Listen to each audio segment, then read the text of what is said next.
Assalamualaikum warahmatullahi wabarakatuh. Bismillah, alhamdulillah, wassalatu wassalamu ala rasulillah. La hawla wa la quwwata illa billahil aliyyil azim. Rabbi shrah li sadri wa yassir li amri wahlul 'uqdatam min lisani yafqahu qawli. Amma ba'd. Yang kami taati, yang kami taati,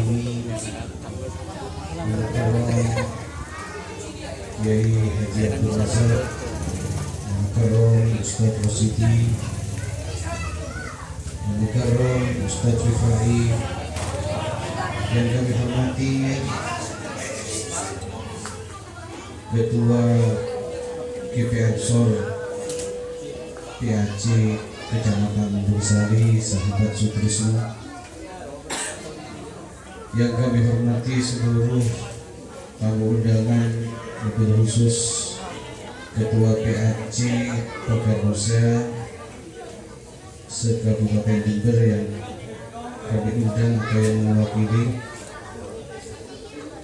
yang kami hormati Bapak Ibu Wali Santri, dan yang kami banggakan sahabat-sahabat Paganusa, khususnya sahabat-sahabat yang akan segera disahkan atau dikukuhkan.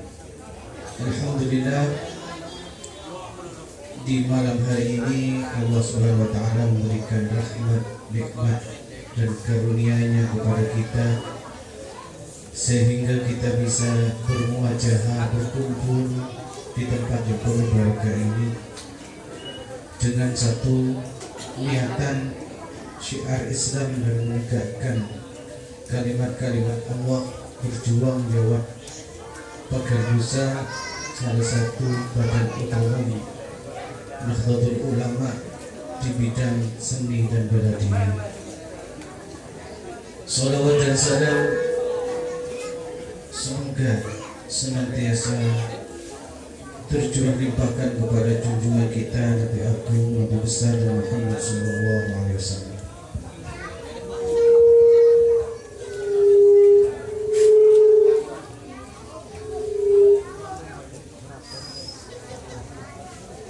Bapak Ibu yang kami hormati, pertama-tama kami kembali menegaskan terima kasih atas kehadirannya di tempat yang kurang sempurna dari sisi kondisinya karena berhubung cuaca hujan dan keterbatasan dana dan sebagainya.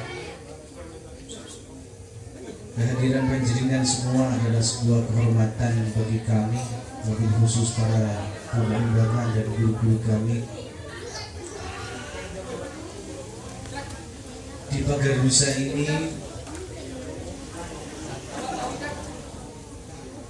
kami selaku pengurus ada 3 yang ingin kami ajarkan, kami didikkan kepada seluruh anggota Paganusa, baik yang statusnya masih santri atau yang sudah jadi pelatih. Yang pertama tentunya ini yang menjadi motivasi bergabung dengan Paganusa, yaitu dididik bela diri dalam rangka untuk membela diri sendiri, membela keluarga, dan juga menjaga lingkungan, serta kalau negara membutuhkan sebagai bagian persiapan untuk bela negara. Selain itu juga sebagai sarana untuk menjaga kebugaran dan kesehatan. Lebih-lebih untuk tren yang terkini, untuk zaman-zaman akhir ini terjadi pergeseran hobi atau kesenangan para pemuda. Kalau dulu mungkin banyak yang suka sepak bola, futsal, tetapi pada akhir-akhir ini para pemuda kita sudah beralih hobinya, yaitu mencintai bela diri. mencintai olahraga yang bernama pencaksilat. Tentunya sebagai orang tua dan kita sebagai tokoh masyarakat atau sebagai guru harus bisa melihat bahwa ini adalah tren yang harus kita kawal. Kalau tidak dikawal, kalau tidak diperhatikan, maka dalam prosesnya bisa salah jalan. Bukan niatan belajar silat untuk membela diri, tetapi malah digunakan untuk arogansi, digunakan untuk digunakan untuk membuat keresahan di masyarakat. Ini kalau tidak dikawal, khususnya oleh para tokoh masyarakat. Dalam garis komando organisasi, Pagarusa ini sebagai bagian Bandung, kalau ini tidak dikawal juga berbahaya. Kesenangan para pemuda kepada pencaksilat,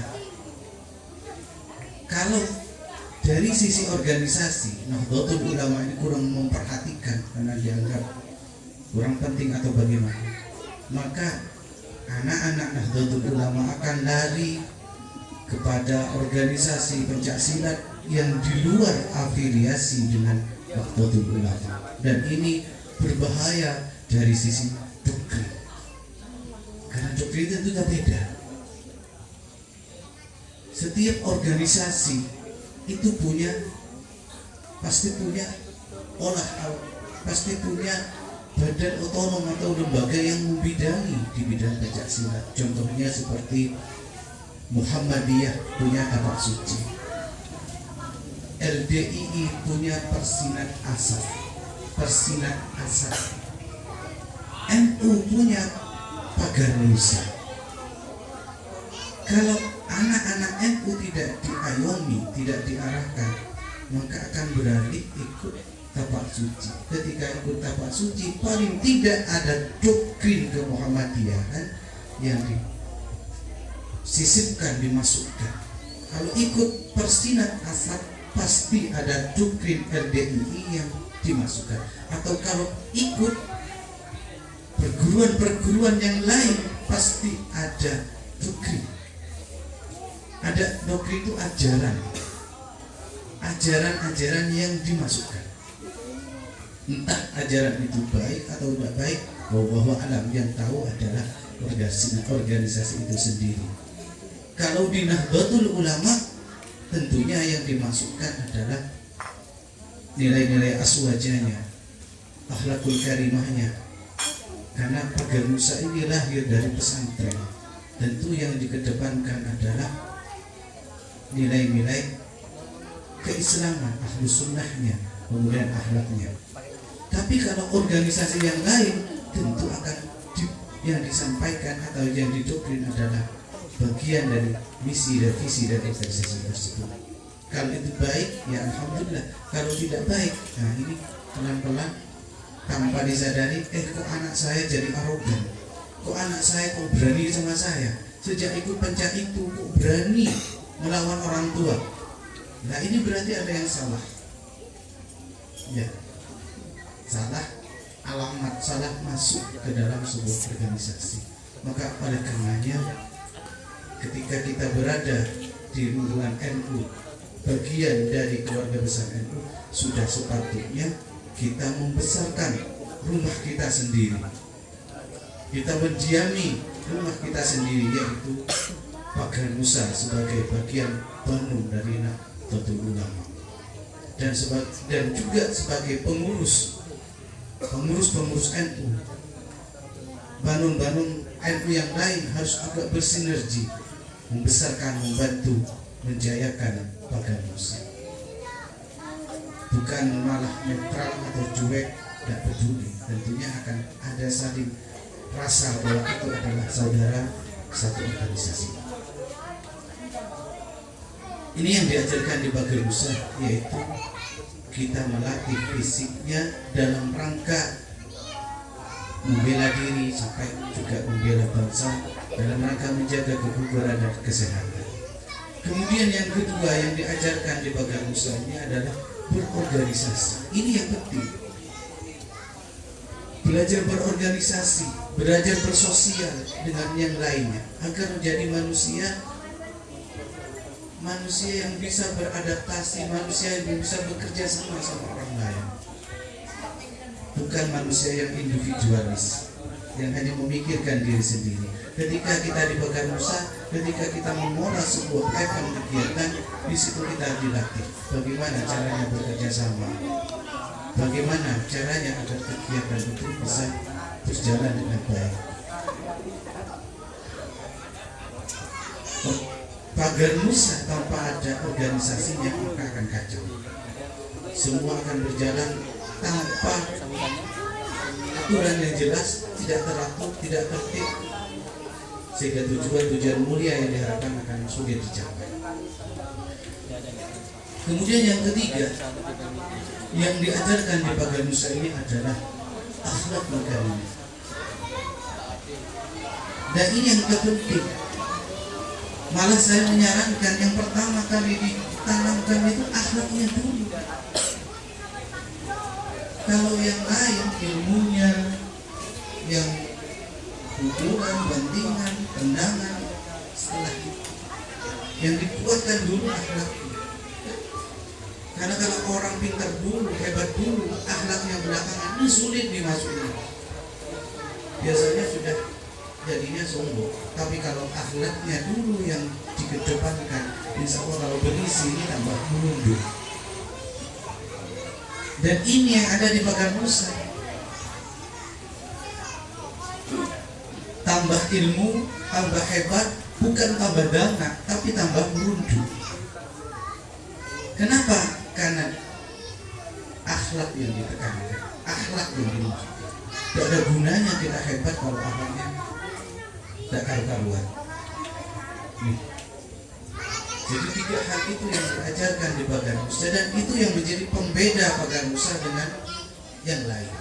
Walaupun semua perguruan tentu akan berdalih, tidak ada yang mengajarkan keburukan, kejelekan. Iya, memang betul, sejatinya seperti itu. Tetapi ketika itu dipegang oleh orang-orang yang berbeda, maka karakter orang yang mengelolanya itu akan tentunya anak didiknya akan ke bawah, nuansanya sebagai preman.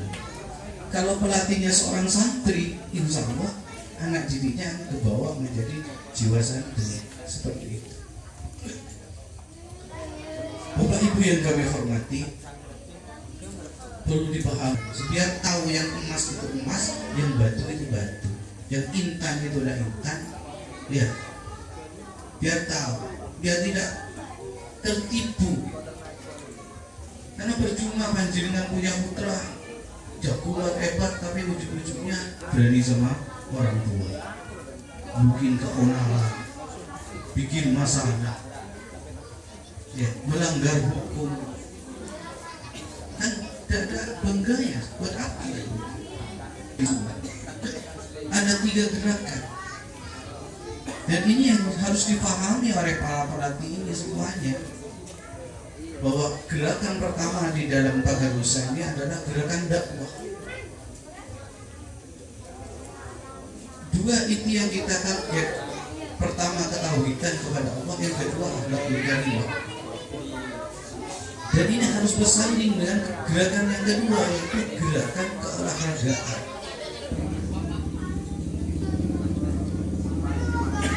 Ketika seorang pendekar misalnya dia menjadi juara, maka semua akan dikembalikan bahwa saya juara ini karena pertolongan Allah, bukan karena saya hebat, bukan karena saya kuat, tapi ini semata-mata karena Allah Ta'ala. Ini mereka tauhidan,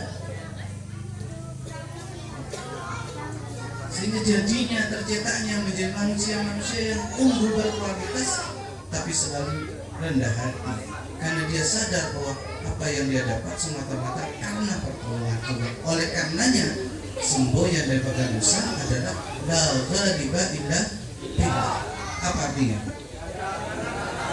Tiada kemenangan kecuali atas pertolongan Allah. Ini adalah nilai ketauhidan yang disandingkan dengan gerakan keolahragaan, di mana di dalam Paku Busa itu bukan hanya sekedar pencak silat seni saja, tapi juga ada keatletikannya, ada kompetisi yang diikuti, ada pertandingan yang diikuti untuk mengukur kemampuannya. Kemudian ini yang ketiga, ini yang juga sangat penting adalah gerakan keindonesiaan.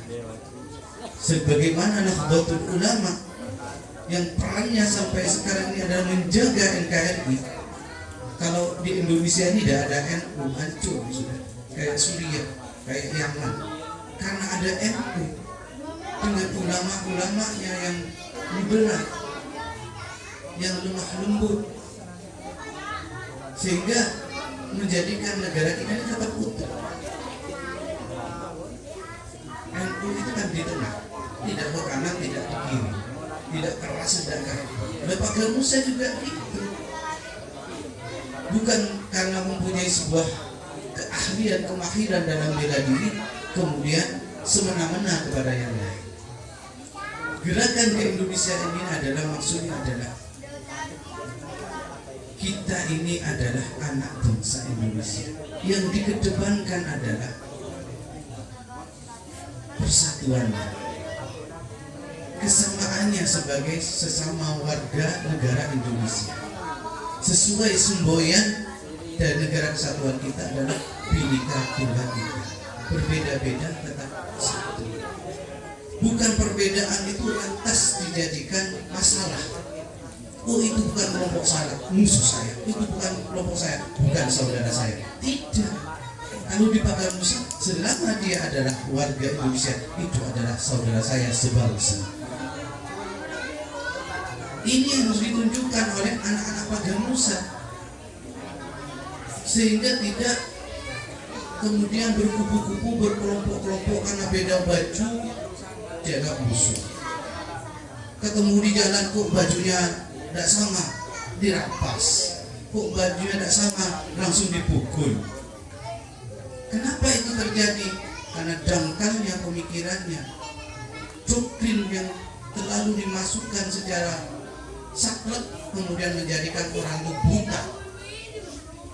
Tidak tahu lingkungannya, tahu hanya di organisasinya sendiri, kemudian hanya bikin kerusuhan di mana-mana. Lah, kalau di Pagar Musa enggak, keindonesiaannya yang diangkat seperti itu.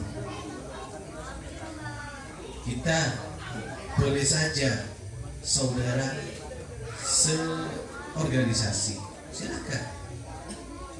Saudara misalnya